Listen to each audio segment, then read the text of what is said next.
Good afternoon, team. We're here to present our short-term project about what we're working on this year at Fernbank Elementary School. And we're going to be looking today at collective efficacy and whether or not it's important to student success. So, in taking a look going forward, let's look at Fernbank's history. Fernbank has consistently been a neighborhood school for many, many years. It originally started in 1919 as the Emory Grammar School because of the burgeoning community through Emory, but in 1957 they started building on this site, and they opened the doors on our tiny little school that we used to have with 1,000 students and 30 teachers. Isn't that hard to believe? Because you don't know what the building looked like. So that's a killer student-teacher ratio right there. In 2013 they demolished that original building and we moved to Avondale Middle School. Our population was still around 600 students, and we were there for 3 years. We moved back here on November 15th, 2015 with about 525 students. So we were small, we didn't fill up this building at all. We had the club level on the 3rd floor where we had clubs. So when we started the school year for 2016-17, we welcomed 250 new students to Fernbank. These were redistricted students from Montclair Elementary and Woodward Elementary, about 60 of them, to become a part of our population temporarily until their school could be built. Their new school is the John R. Lewis Elementary School over in Brookhaven. This brought our enrollment up to 825 kids. We had them for 3 years. They left, last year was their last year, and we were so sad to see them go, but they did very, very well, and they're prospering now and doing well at John Lewis, where we get to go see them every now and then. To replace them, we brought in 250 new students from a redistricted area, largely of Medlock Park, kids from McClendon Elementary, Laurel Ridge Elementary, and from Briar Vista Elementary. So we have a brand new population for about 1/3 of our student body. If you look here, you can kind of see that dramatic jump that we made in that year from being like 600 something way up there. So that kind of shows it, and that's our new school. So now, where are we now, and how have we changed? What have we been doing? This is our demographic data from 1819, and you'll notice it looks very much like the demographic data for 1920. But if you keep your eyes open, we toggle back and forth, you can see that there are some significant changes, which we have delineated here. In this list of, this doesn't come off on the PowerPoint in the line that you have in your handout, but you can see that there are dramatic changes. It shows better on this chart here, where you can see that yours is green in 3 dimensions. But the blue is 2018-19, and the red is this year, 2019-20. You can see that we've increased our number of white students. We have dramatically decreased our number of Hispanic students. We've stayed pretty consistent with our number of Black students. Our Asian students has about doubled. Our economic has halved, really. No, it's doubled, because yeah, we're red here, sorry. Economically disadvantaged is halved. We only have half as many as we did. ELL is dramatically reduced, as is our EIP students. So we've really had to shift our instructional focus as we move into this year and figure out who we actually have as our new students. So, this is our instructional and performance history, our strategies over time with our results, and our goals for the future. So looking at our performance, this is our growth model for the 3 years previous to 2019, 2016, 2017, and 2018. And if you follow the blue balloon, you will see that it's losing helium over time, which is very discouraging. 2016, we were up here, you can see the center line, here and here. So we were up kind of right in the middle. When you look here, we dropped. And when you look here, we dropped some more and moved this way, which is not the direction you want to be moving. So let's look at 2019, this year. The balloon's rising again. We're very happy to say that we are on this side of the halfway line, and we're on this side of the halfway line, which means that we are showing higher achievement and higher progress. And that's the direction that we want to be going. Our CCRPI reflects that as well. We came up 16.6 points this year, which was triumphant indeed. So what have we been doing to get the scores that we've gotten? Our instructional focus for 2015-16, we were at 80 which was down 10 points from the previous year when we had been at a 90. That was the year we had a smaller population of mostly neighborhood and school lottery kids, and it was our first year in this building. We made the move in the middle of the year. Our focus was on quality instruction with an IB framework. So we utilized our IB planners as the core of our lesson planning. Our collaborative planning suffered as a result of the moving process because there were so many moving pieces, and our CCRPI dropped. We realized that we were not teaching with the rigor and that we needed to grow our students where they needed to go. So for 16-17, this was the year that we introduced 250 new students. We received a number of, we went from being a non-Title I school to being a Title I school because we welcomed so many economically disadvantaged students. Our ESOL kids, we have about 250 ESOL kids, and we had a huge subgroup for the Hispanic population, which we don't anymore, and we didn't before.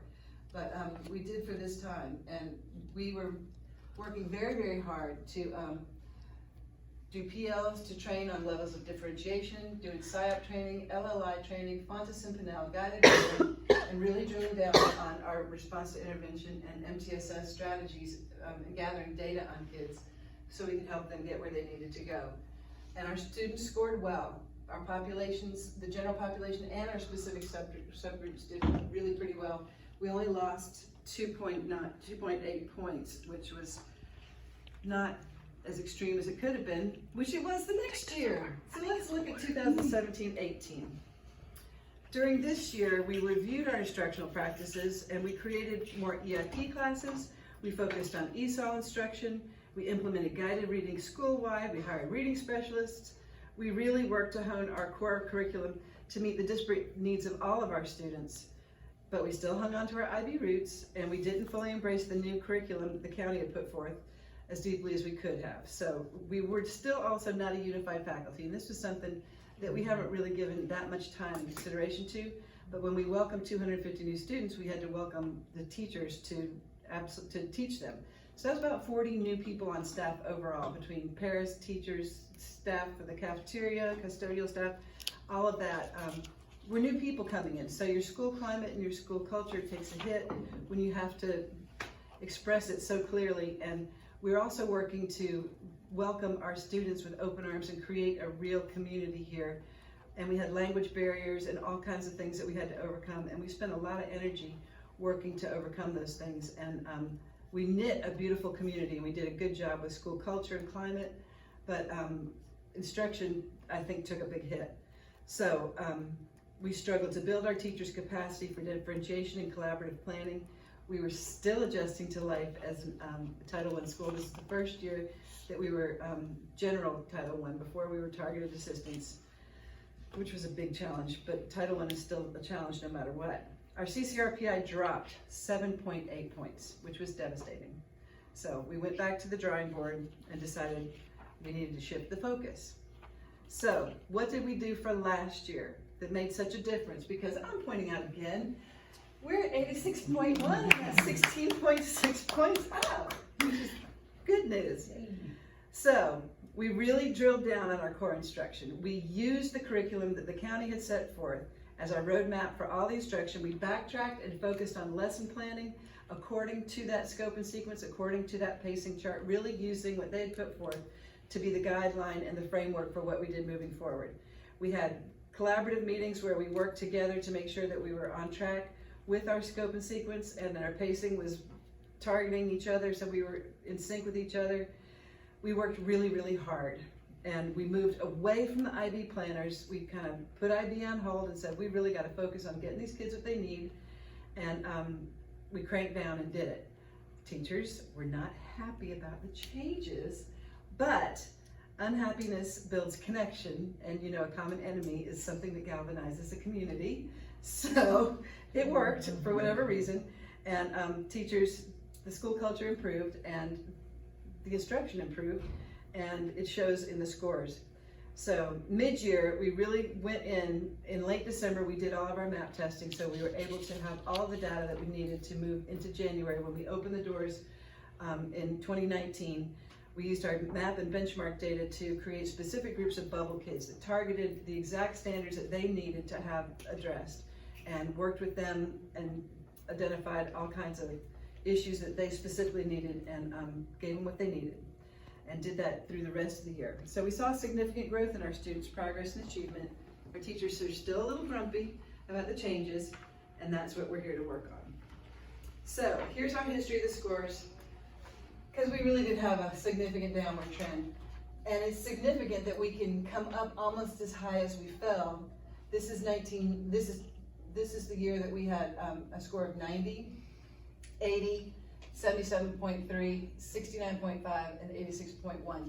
So if we can jump that much higher, we've learned a lot. We've learned something. We have to recognize what it is that we learned, how we got there, how we're going to repeat that, and how we're going to improve upon that, because we do need to add IB back in, which is a large part of this year's plan as well. I've put up here our school improvement goals, because this is what was put forth in the CSIP. These are the targets. We used the targets from last year's performances to set the scale for us. I put it up here, but don't pay it a whole lot of attention, because they're not really relevant for our new population. So to think that this is the only target we have would be to be selling us short and undercutting the goal that we really have. We have to imagine that these targets are much higher, because our demographic has switched in such a way that we should have higher targets for this year. Yes, ma'am. And the reason you can't totally focus on those targets is because of the growth. Because the students, the third and fourth graders that came from other schools, you have to grow those students, Yes. whatever their scores were, and of course grow your own third and fourth grade students, because growth, progress is a big part. Yeah. It's 35%. And it's harder to get progress when you have kids who are already academically successful. That progress is harder won. So That score does not factor in those new students, but the state will look at those individual students to see if they grew here. yes, absolutely. Right. And the fact that we did so well means that these would have already been increased where we'd have kept those same students Correct. anyway. So the school that the students went to have to maintain, Yes. or else their The bar score that we is set. going to drop. Right. But when we set these goals, we didn't have our results from all of that. So Sure. that's why I put it up here, because it's what's in our CSIP, but I don't want to focus on it with teachers or with faculty or with you guys, because it's fiction. So as long as we understand why. So what are we going to do this year? What have we already begun to do this year? We have really focused on social emotional education. We've been doing that through the years, but we're really naming it and honing in on what it is that we do. We've had a lot of anxiety to assuage from our new kids moving to a much bigger school, parents who are anxious about their kids leaving their home school to come here. So we've had open houses, play dates. We do a morning meeting, which is something we've been doing. It's based on conscious discipline. We've been doing it for years, but we're really trying to reaffirm the necessary, what you get out of that you get that connection, you get that building a family and a community within a classroom, and that connection is an important way to start your day so that you can feel like you mean something. People know where you are in your day when you show up. We've done Fernbank 101 on curriculum night to introduce our new parents and our old parents to how Fernbank rolls and how we are organized with our parent groups and administration and how everything rolls out here. Lunch bunch for every student who wants to attend with their counselors and peers. They have peer mediator groups, and they do luncheons with them. Counselors will meet and have lunch bunch with any bunch of friends that wants to come to help everybody acclimate. We also have a parent Facebook account for Fernbank, which has been an excellent source of information, and we've learned a lot about the pros and cons of social media. It's a double-edged sword. Okay, we do not want to lose the momentum and the commitment to the curriculum and to lesson planning, which has taken us this far. However, we need to build IB back into a fabric of our instruction so that we can maintain IB status. We're up for recertification in the spring of 2021. So this time we can't get lazy in any way. We've got to not settle back into old habits, and we need to come together. Instructionally, we've already used our map data and running records to identify any students scoring 35% or lower in ELA reading or math. And we've targeted tutorial pullouts for these students utilizing EIP teachers and reading specialists, and we raised the goal to 70% instead of 50% when we're targeting on our map RIT scores. So we've already started this year by setting the bar higher, by identifying who has special needs that we can address through RTI and MTSS. that scale has changed dramatically because we're gonna have a different set of kids. So we're here to help everybody that we need to, but it's gonna be a different sort of assistance. We're taking a deeper dive into the curriculum and blending our IB key concepts, central ideas, and lines of inquiry into the written curriculum, reviewing our successes and deltas of the taught curriculum, and evaluating our assessed curriculum to see where we can enhance the rigor and the depth of knowledge in all of that. So, how are we gonna achieve this? We've kind of been talking about it. We really need a targeted approach for teaching 21st century skills. We're including the 4 C's: communication, collaboration, critical thinking, and creativity. We need to teach each one of these explicitly alongside with the rigorous questioning and using higher order thinking skills. Through the IB framework, we can explicitly teach our teachers how to build meaningful questions and inquiries, and in turn, how to teach the students to build their own meaningful questions and how to really investigate and delve deep into a topic. The IB framework incorporates the action plan, which is reflective and very similar to the STEM engineering design plan, and the inquiry-based research process is all that whole, plan, take action, see how it goes, reevaluate, review, plan again, start again. So our IB PLC this year is focusing on how to create questions and build inquiry by deepening the questions. And once teachers can do this themselves, they can then in turn teach the children how to do the same. What our real hope is to be able to do that concurrently so that our teachers are bringing that into classrooms now and doing a lot of that work already. So the key to accomplishing all this is collaborative learning and planning and collective efficacy, sharing the joy of the work. So, the big question, how much will increasing collective efficacy, also known as teacher buy-in, for a simpler term, positively affect student progress? And we're using student progress specifically here because that's what we really need to see in all these kids. This is the big question, but why collective efficacy? What is the data saying and where are we going? So why collective efficacy? So this is the problem. Teacher perception data regarding the district testing. This in yours explains what these little doodads are. It did not translate well to this PowerPoint on the Chromebook. Will you hand me that one right there? Thank you. So what you're looking at here is a survey of our teachers taken last year to assess how they were feeling about the curriculum, about lesson planning, about testing, about all of these things. And they didn't feel good. The blue, as you will see, is strongly disagreed.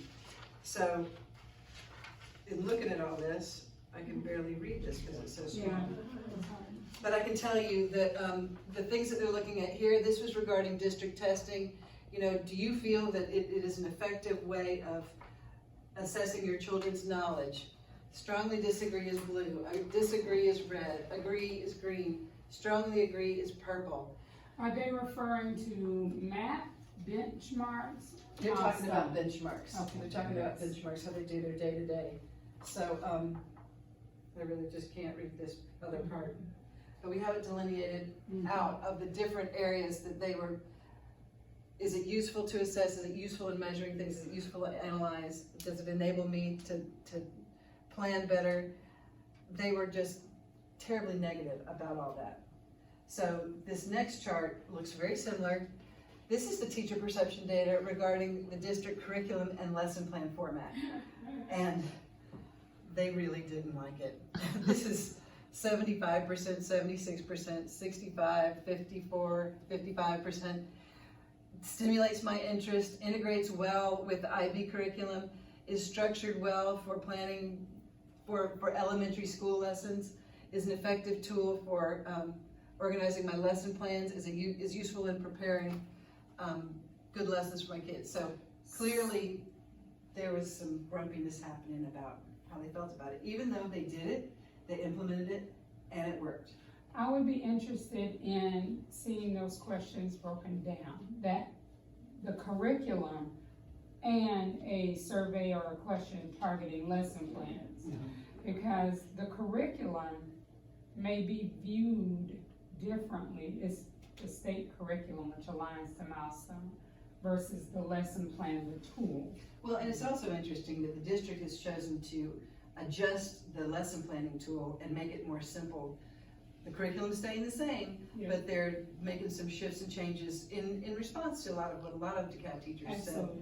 about the lesson planning format. So when we Absolutely. look at when we come back around after the long-term project, we'll see where we are with that, Yeah. because that's gonna be part of the perception data we collect. Okay, so how are the teachers feeling now? That was data from last year, this is this year. We did a data analysis protocol at a faculty meeting where we took CCRPI for last year, CCRPI, well, from 2018 and 2019, and gave different groups of teachers the different areas. So kindergarten and fifth grade had content mastery, second and third had progress, first and second had closing the gap, and because readiness is not as detailed with the data, there's not so much that they can do about readiness, we had administration. So when we looked at it, these were the responses. The teachers struggled to associate the intensive attention to lesson planning and the focus on mirroring the curriculum, the scope and sequence and pacing as a part of the success last year. They really didn't want to accept that it made a difference. So what did make a difference, guys? Tell me what it was. They wanted to attribute the huge increase to third year of time with our kids, or it's because of our EIP and ESL teachers did such a great job. I wonder what they were teaching. Miracles, apparently. Teachers also gave credit to the focus on the bubble kids, but not on the ELT time. We had designated extra learning time that they really complained about, did not want to use in that way, but I think it made a difference. So we don't have that this year, which is going to be interesting. It didn't work in the schedule and people did not want to use it, so we ousted it. But they also had a hard time connecting their own hard work with the students' success, largely because, my personal opinion, I don't think they want to work that hard again. But that's why we're here. And so we want to do this with joy in our hearts and for the love of teaching and reaching our kids. So what other data do we have? Where are the kids right now and where do we want to take them? So this is a map report that is the projected EOG spring results based on the fall map that the kids just completed in end of September, early October. So if you look at this, the blue is where we all want them to be. Blue is distinguished learners, and that's 17.6. Proficient is the biggest piece of the puzzle at 31.8%, and that's great, that's awesome, that's a great place to start. Developing is the next biggest at 28.8, and that's a big chunk, and that's not a bad place to be, but we have more beginning learners than we do distinguished learners, and that's not the way we want to see it. We're 21.8 for beginning learners, so what I'm seeing here is ample opportunity within this year to change this dramatically, to have much more blue up here, to have a whole lot less red, and move a lot of that red into the yellow, move a lot of the yellow into the green, and move a heck of a lot of the green into the blue. So if we're doing what we say we're doing and what we have done, we ought to be able to see that moving in the right direction. So given that as our starting point, the PLCs that we have this year, we're doing IB Tuesdays, and they're our PLC where we're focusing on engaging our teachers. Our PLC this year is built on improving teachers' understanding, implementation of, and engagement with inquiry-based teaching models, deconstruction, exploration of standards, all your basic stuff, collaborative creation of common assessments using Illumina, as we were talking about this just a minute ago, Illumina's item bank for deeper depth of knowledge impact, using protocols to engage teachers and model teaching strategies to just bring them in, give them something to be interested about, to bring them in the fold, and integrating the curriculum from the county with the IB approaches to learning and the key concepts, which really fit nicely. We're going to be using the IB transdisciplinary themes to deepen both teacher and student knowledge and critical thinking abilities. We've already begun using the Wonderwall in every classroom through explicit instruction and investigation of how to ask better questions. So that's that concurrent teaching teachers how to build better questions and teaching students how to ask better questions. Also, regular and consistent examination of student work to analyze the level of assessments and to use the IB action cycle to revisit assignments for rigor, DOK, and student engagement levels, to really look at what is it that we are giving them, how much are we asking them, how deeply are we asking them to go with these assessments, and how can we make that deeper. We are building teacher connections, collaboration, and capacities to increase collective efficacy. Who's responsible for all this? You guys, along with me. The administrative data team is responsible for overall collection, implementation, and evaluation of the data. And this team consists of the principal, both APs, the instructional support specialist, and the 2 IB coordinators, and overseen by our instructional coordinator for Region 2. The full complement of the greater data team will also extend to include our Teacher Leadership Committee, our TLC, which includes the ESOL teachers, the EIP teachers, homeroom teachers, and counselors. So that's who's gonna do it. And what kind of data are we gonna monitor? We're gonna monitor our map. We've already started doing that. We're going to look at work samples. We're gonna drill down and take some real simple standards that run across all grade levels and really dig down to see, what are you doing now? How are you teaching this now? How can you figure out together ways to really create assessments that go deeper and bring the rigor in, and keep revisiting that stuff. Illuminate benchmarks, the benchmarks assessments, and if we go ahead and do common assessments, I think it would be really interesting to see how our kids perform on the assessments that we make using that Illuminate item bank. Of course, the milestones at the end of the year, but we're also going to be revisiting the teachers' perceptions and their reflections on how they feel all of this is. And that's ultimately the goal, is to look at where we are with our teacher climate and to evaluate how can we reach them and invigorate them with joy for what it is they're doing. I think there's a great joy in each individual classroom. I think that teachers are here for all the right reasons. I think we have some of the most amazing teachers in DeKalb County, but I want that to be shared and be part of our culture as a faculty. How do we bring all of that into a much greater sense of who faculty at Fernbank Elementary School is? And if we can do that, it is my proposal and hypothesis that our student progress will reflect that growth in our teachers. And that is my short-term presentation. Does anybody have questions? How did you perform on science and social studies 2009? I can't remember. We missed science by 1.8 point. If we had had one more kid, and we did, but it was Hollifield, she didn't get to finish. We would have gotten the stuff. One kid matters. One kid matters. And that kid called Mr. Arnold. We tried, we fought. All right, one kid matters. But Mama fought. Social studies, we did okay. We didn't do great. Our subgroups didn't make it in that as much as we had hoped. But our Black subgroup had green flags all the way across. Hispanic subgroup, green flags all the way across. We got stars on our green flags for economically disadvantaged, for students with disabilities, and for our ELLs. So we were thrilled about that. So, and it makes sense that when you're looking at science and social studies, it's only tested in the 5th grade. We're working so hard to get them everything they need in ELA and math. It seems to me a travesty that that's the only time we test it, because sometimes that ends up being the only time we teach it.